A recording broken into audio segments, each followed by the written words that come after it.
another thing that I think about, right? Historically, we all think about the entertainment industry. It's all in Hollywood. You got to go to Hollywood. You got to get to Cali. To me, it seems like South Florida is the place to be. Is South Florida the new Hollywood? Oh, it really is. Well, it is for many, many reasons. I would say in terms of the most important piece of what Hollywood once was, creativity, interesting people creating things. So not only sort of like, talkers, let's say like me and Patrick, but we're also both business people, him, doing insurance stuff and now a whole bunch, he's launched apps and a whole bunch more. And I've gone into the tech world. We know how many people, former Silicon Valley people, are now here in Miami.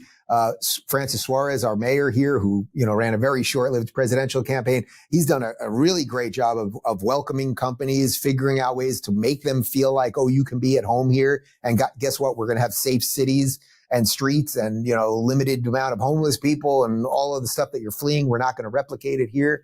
But the point is that when you get people that are kind of flourishing and feel like they're living in a good place, obviously the weather here is pretty good.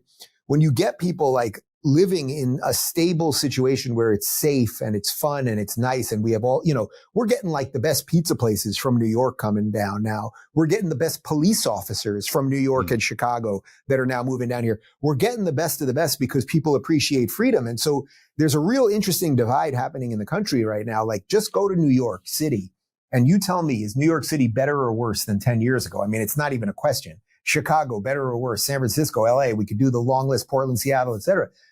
What's happening is they're best of the best. They're all fleeing and they're going to places like Miami. They're going to places like Nashville. They're going to places like Austin. Austin's a weird one because it still gets a lot of the crazy lefties. But like these people are making their choices. And once people make their choices, you get a long runway on how long a city will be good for. I am unbelievably bullish, obviously, on Miami and Florida. I'm not that bullish on the country because I'm hopeful for the country, but it seems like we're really, really screwed up. Yeah. But to your point, you don't have a state income tax here in Florida. It's a great place to grow a business. Everyone's coming. Messi just bought a house in Fort Lauderdale. Yeah. Like it's becoming like the center of the world, which I think is exciting. Isn't it funny? Did you ever live anywhere before Florida? Not really. South Florida's been my place. I've been up in like Gainesville, Maryland for a little while. My father was in the Navy, but South Florida's my home. All right. So you're basically an OG Floridian. It's so funny to me now, having lived here for just under 2 years, that I was ever paying state income tax before that. I only lived in New York and Cali before. But so I basically lived in the places with the two highest state income taxes.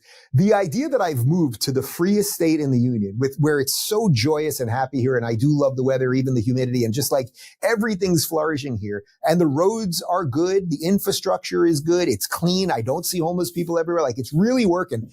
And somehow we do that without taking another 10% from everybody. What it does is it shines a light on what a farce state income tax is. How is it that we have better services in Florida without taking 10% of everyone else's money?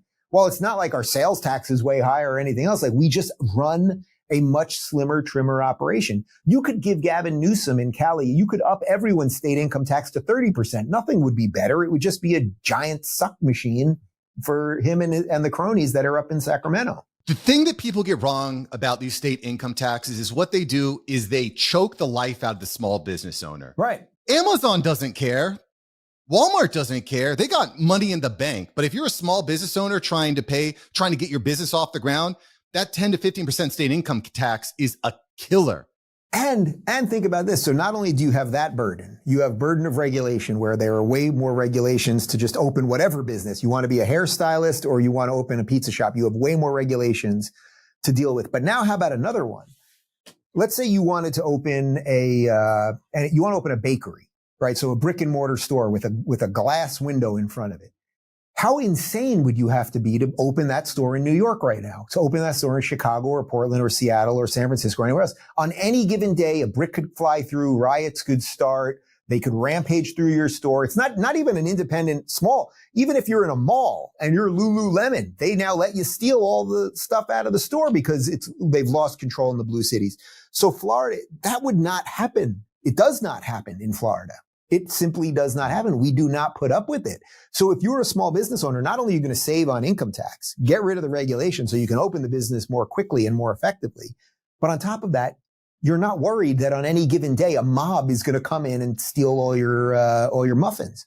For all the crap that Florida gets, I don't know. I have a lot of friends from all different ways of life's background. Everyone's cool. I don't know. I love it down here, because a culture of freedom, which then is connected to all the things that we talked about. So you have people that are doing more valuable things to them because they can open their small businesses. Like down here in South Miami, it's like there's a zillion landscape companies down here, right? Because everything grows because it's raining all the time and the weather is good. So everything's green and vibrant. So there are, on any given day in my neighborhood, I kid you not, I could probably see 30 different landscape companies. Most of these guys are first or second generation immigrants. They got their truck. They got the thing that's attached to the truck.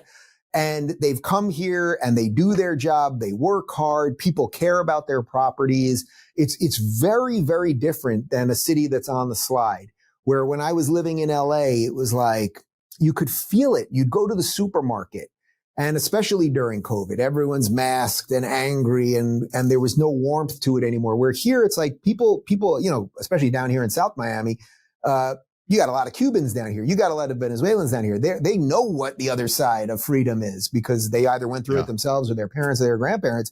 So there's just like a good culture here that I think is really thriving in the American dream that we all once knew that I would like to export across the country. Hell yeah. We need more small business owners. I'm pro small business. Quite frankly, you're not going to build wealth buying a home and holding on to it for 30 years. You're going to build wealth by starting a business, growing it, leveraging the tools and the system that's there. Thanks for watching Mark Savant Media. Here we're going to help you create better content in less time and turn that attention into income. If you love this video, you're going to love these videos here. Click the one. Me and my team specially selected this just for you. Click the link, check out the video. I'll catch you here next time on Mark Savant Media. Peace.